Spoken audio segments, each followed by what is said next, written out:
بسم اللہ الرحمن الرحیم۔ آج کے سبق میں ہم اسٹوڈنٹس کو بتائیں گے کہ جو اصل کاپیوں پہ ہیڈنگز وغیرہ دینی ہوتی ہیں، سبق کا نام وغیرہ یا اس طرح کی چیزیں لکھنی ہوتی ہیں تو وہ کس طریقے سے لکھی جاتی ہیں۔ کئی بچے ایسے کرتے ہیں کہ شوشے دندانے کا بالکل خیال نہیں کرتے، یا سین کے جو دندانے چھوٹے موٹے بنانے ہوتے ہیں وہ نہیں بناتے۔ تو اس طریقے سے یہ ہے کہ اگر ہیڈنگ ہی غلط ہو تو باقی پھر اتنا کاپی کی لکھائی مزہ نہیں کرتی۔ اگر ہیڈنگ اچھی لکھی ہوئی ہے تو وہ پھر پوری کاپی کی ایک زینت بن جاتی ہے، خوبصورتی بن جاتی ہے۔ تو سب سے پہلے میں بتانے لگا ہوں کہ ہم سبق کا نام جب لکھتے ہیں تو سبق کا نام بھی ساتھ لکھنا پڑتا ہے ہمیں۔ جیسے سین کے ساتھ بے ہے، یہ اس کا شوشہ بنے گا اور پھر کاف بنے گی، تو ہم سبق کا نام لکھتے ہیں تو کیا کرتے ہیں، یہ شوشہ نہیں ڈالتے جس وجہ سے وہ پھر پیارا نہیں لگتا۔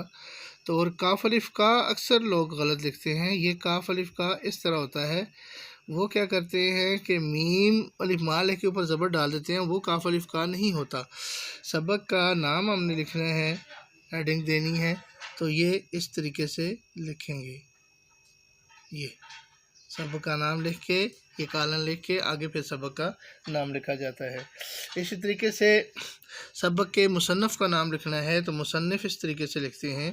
مصنف کا لفظ اکثر بچے غلط لکھتے ہیں۔ یہ سواد کا دندانہ چھوٹا ہے لیکن نون کا جو ہے وہ پھر شوشہ بن جاتا ہے۔ یہ مصنف، تو اکثر لوگ کیا کرتے ہیں کہ مصنف کا سیدھا سیدھا یہ بھی دندانہ ہی ڈال دیتے ہیں، اس کو شوشہ نہیں ڈالتے، اس وجہ سے یہ غلط ہو جاتا ہے۔ اس کے علاوہ اگر کوئی مشق وغیرہ اوپر لکھنی ہے، مشق، تو پھر مشق کے لیے صرف دندانے بنتے ہیں، اس کے لیے شوشہ کوئی نہیں بنتا۔ یہ کیونکہ شین کے بعد آگے کوئی لفظ ہے ہی نہیں جس کو ہم جوڑتے اور مشق کے بجائے اس کے دندانوں کے بجائے آگے ایک شوشہ ڈالتے۔ یہ بالکل اس میں کوئی بھی کسی قسم کا کوئی بھی شوشہ نہیں ہے، صرف 3 سین کے دندانے ہی ہیں۔ اسی طریقے سے ہم لکھتے ہیں مصنف کا نام تو میں نے یہاں پہ آپ کو بتا دیا ہے۔ اسی طریقے سے اگر کوئی نظم وغیرہ ہے یا کوئی حمد وغیرہ ہے یا کوئی نعت وغیرہ ہے تو یہاں شاعر کا نام لکھا جاتا ہے۔ تو شاعر کے لیے شین کے 3 دندانے بنا کے پھر یہ اوپر کی طرف لے جاتے ہیں، اور یہ آئین لکھنے کا سٹائل ہے۔ یہ شاعر، اس کے ساتھ سلائڈ والی رے کا استعمال ہوتا ہے۔ تو شاعر کا نام لکھنا ہے تو کاف الف کا، خاص طور پہ جس بچے نے یہ ویڈیو دیکھ لیا یا جس اسٹوڈنٹ نے دیکھ لیا وہ کوشش کرے کہ کاف الف کا اس کا کبھی بھی غلط نہ ہو۔ شاعر کا نام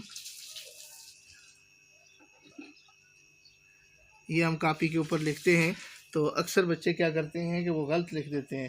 اسی طریقے سے پھر شعر کی تشریح لکھنی ہوتی ہے تو اکثر کیا کرتے ہیں کہ شعر نمبر لکھ کے شعر لکھتے ہیں۔ شعر اور نمبر لکھنے کا یہ سٹائل ہے، شعر کے ساتھ نمبر اس طریقے سے لکھا جاتا ہے۔ اور تشریح جب لکھنی ہے تو تشریح ایسے لکھنی ہے، سلائڈ والی رے کا استعمال ہوتا ہے۔ یہ تشریح اس طریقے سے لکھیں گے۔ اچھا، اس کے علاوہ بعض اوقات ہمیں لکھنا پڑتا ہے سیاق و سباق کا حوالہ، تو اس کے لیے بھی یہ سین کے 3 بنانے کے بعد یہ الف یا کا علیحدہ بنانا ہے، سیاق بن جائے گا، اور پھر سباق کا بھی یہی طریقہ ہے کہ 3 ڈالنے کے بعد بے الف با علیحدہ ہے، سیاق و سباق کا حوالہ لکھ دیتے ہیں، کا حوالہ۔ یہ سیاق و سباق کا حوالہ دے کے پھر آگے کاپی پہ لکھا جاتا ہے۔ اسی طریقے سے بعض اوقات یہ ہوتا ہے کہ ہم حوالہ نظم بھی لکھتے ہیں، نظم کا حوالہ دینے کے لیے، تو اس کا سٹائل یہ ہوتا ہے، حوالہ پہلے لکھ کے یہ ہے کے اوپر حمزہ ڈالیں گے اور نظم یہ لکھیں گے ایسے، یہ نظم، حوالہ نظم اس طریقے سے لکھا جائے گا۔ تو امید ہے کہ آج کے سبق میں آپ کو یہ جو بنیادی ضرورتیں تھیں اصل کاپی پہ لکھنے کا سٹائل جو تھا، طریقہ کار تھا، یہ آپ کو سمجھ آ گیا ہوگا۔ انشاءاللہ اگلے سبق میں پھر ملیں گے۔ اللہ حافظ۔